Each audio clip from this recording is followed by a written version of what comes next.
Bueno, en este capítulo vamos a estar viendo de los magistrados del Tribunal Constitucional. Vamos a estar subrayando este capítulo. En su artículo 16 dice de esta manera: 1.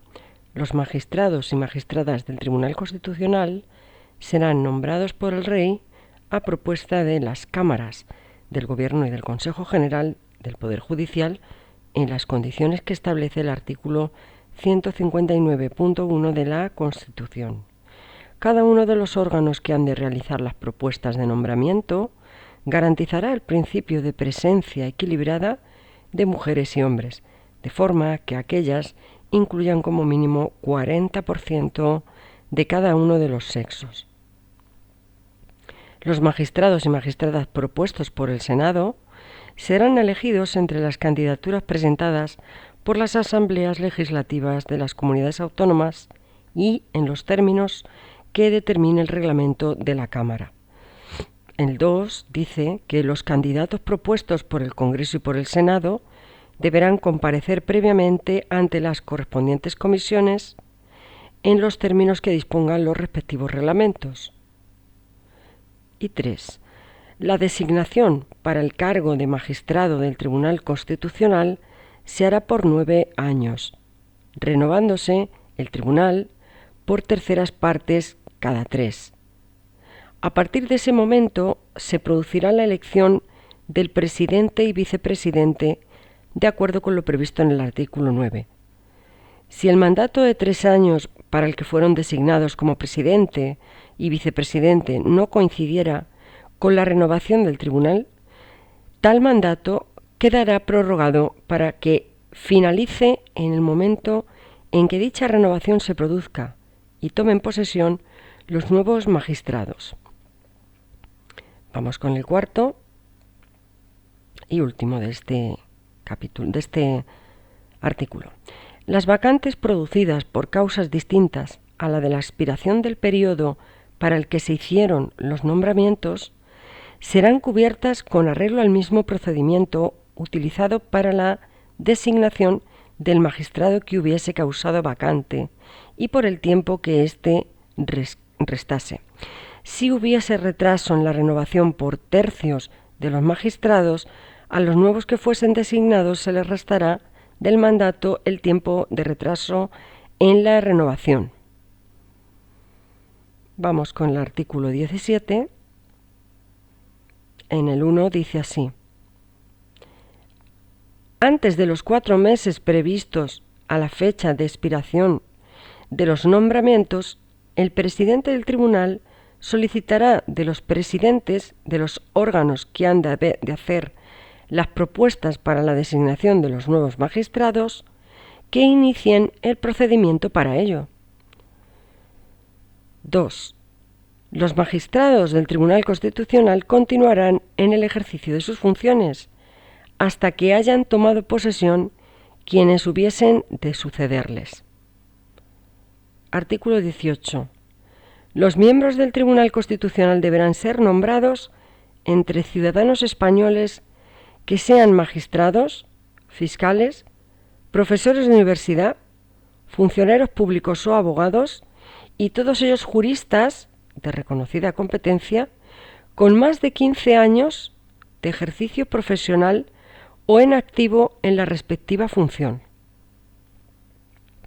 Artículo 19. 1. El cargo de magistrado del Tribunal Constitucional es incompatible, primero, con el del defensor del pueblo, segundo, con el del diputado y senador, tercero, con cualquier cargo político o administrativo del Estado, de las comunidades autónomas, de las provincias u otras entidades locales.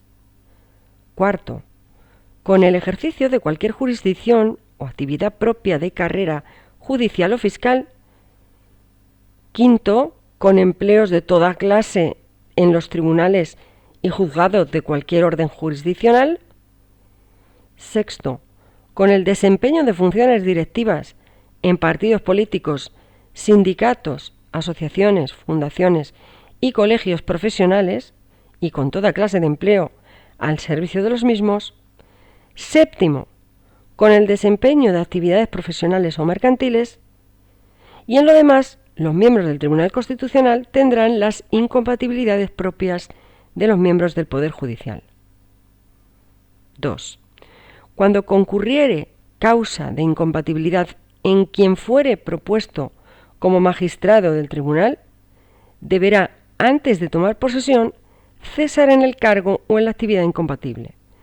Si no lo hiciera en el plazo de 10 días siguientes a la propuesta, se entenderá que no acepta el cargo de magistrado del Tribunal Constitucional.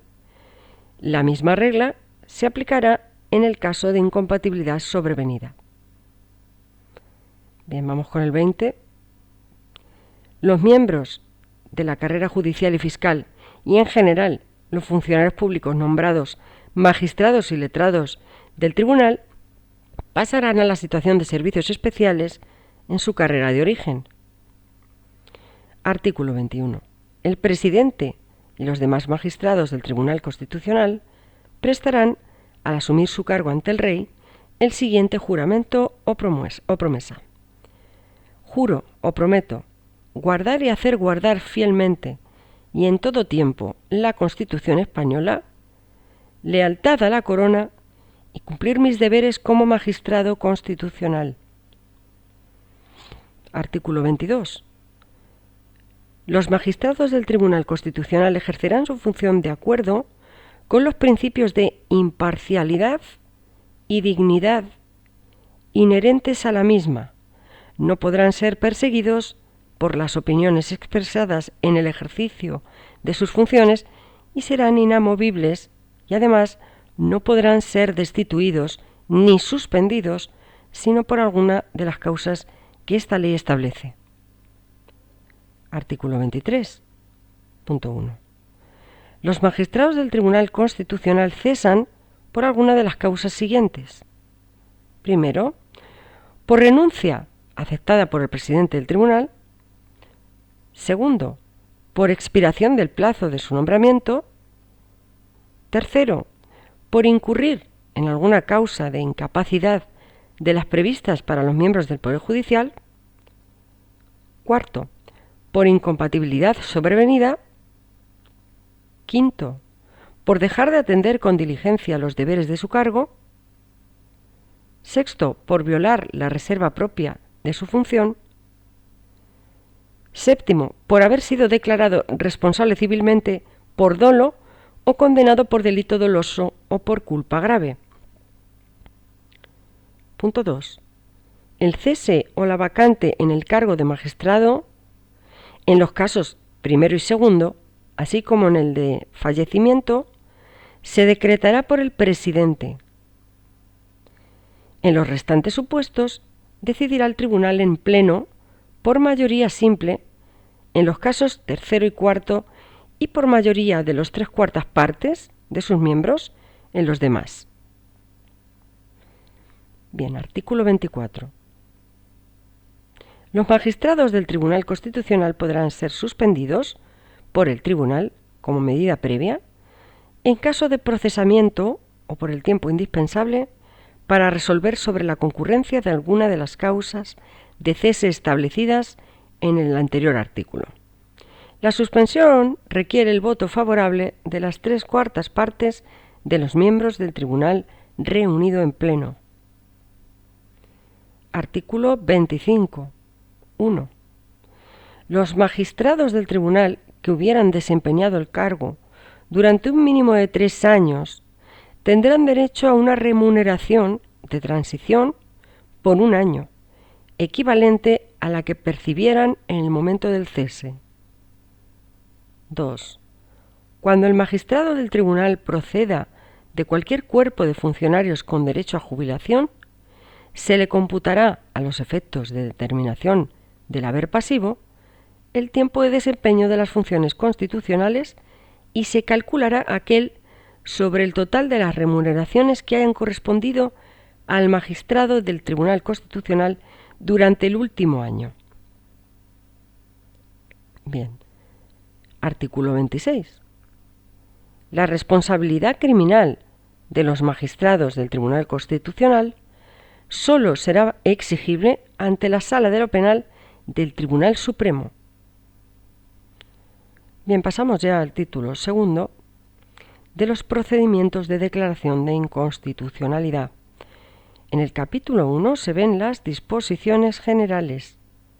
El artículo 27 dice así, en su número 1, que mediante los procedimientos de declaración de inconstitucionalidad regulados en este título, el Tribunal Constitucional garantiza la primacía de la Constitución y enjuicia la conformidad o disconformidad con ella de las leyes, disposiciones o actos impugnados. 2. Son susceptibles de declaración de inconstitucionalidad los siguientes: a. Los estatutos de autonomía y las demás leyes orgánicas. b. Las demás leyes, disposiciones normativas y actos del Estado con fuerza de ley. En caso de los decretos legislativos, la competencia del Tribunal se entiende sin perjuicio de lo previsto en el número 6 del artículo 82 de la Constitución. C. Los tratados internacionales. D. Los reglamentos de las cámaras y de las Cortes Generales. E. Las leyes, actos y disposiciones normativas con fuerza de ley de las comunidades autónomas, con la misma salvedad formula en el apartado B respecto a los casos de delegación legislativa. Y F. Los reglamentos de las asambleas legislativas de las comunidades autónomas. Artículo 28. Número 1. Para apreciar la conformidad o disconformidad con la Constitución de una ley, disposición o acto con fuerza de ley del Estado o de las comunidades autónomas, el Tribunal considerará, además de los preceptos constitucionales, las leyes que, dentro del marco constitucional, se hubiera dictado para delimitar las competencias del Estado y de las diferentes comunidades autónomas, o para regular o armonizar el ejercicio de las competencias de éstas. 2. Asimismo, el Tribunal podrá declarar inconstitucionales, por infracción del artículo 81 de la Constitución, los preceptos de un decreto legislativo, ley que no haya sido aprobada con carácter de ley orgánica o norma legislativa de una comunidad autónoma, en el caso de que dichas disposiciones hubieran regulado materias reservadas a ley orgánica o impliquen modificación o derogación de una ley aprobada con tal carácter, cualquiera que sea su contenido. Artículo 29. 1. La declaración de inconstitucionalidad podrá promoverse mediante lo siguiente: a. El recurso de inconstitucionalidad. B. La cuestión de inconstitucionalidad promovida por jueces o tribunales. 2. La desestimación por razones de forma de un recurso de inconstitucionalidad contra una ley, disposición o acto con fuerza de ley no será obstáculo para que la misma ley, disposición o acto puedan ser objeto de una cuestión de inconstitucionalidad con ocasión de su aplicación en otro proceso. Y bien, para finalizar este vídeo vamos con el artículo 30, que dice que la admisión de un recurso o de una cuestión de inconstitucionalidad no suspenderá la vigencia ni la aplicación de la ley, de la disposición normativa o del acto con fuerza de ley, excepto en el caso en que el Gobierno se ampare en lo dispuesto por el artículo 161.2 de la Constitución para impugnar, por medio de su presidente, leyes, disposiciones normativas o actos con fuerza de ley de las comunidades autónomas. Bien, te espero en el siguiente vídeo para leer lo siguiente.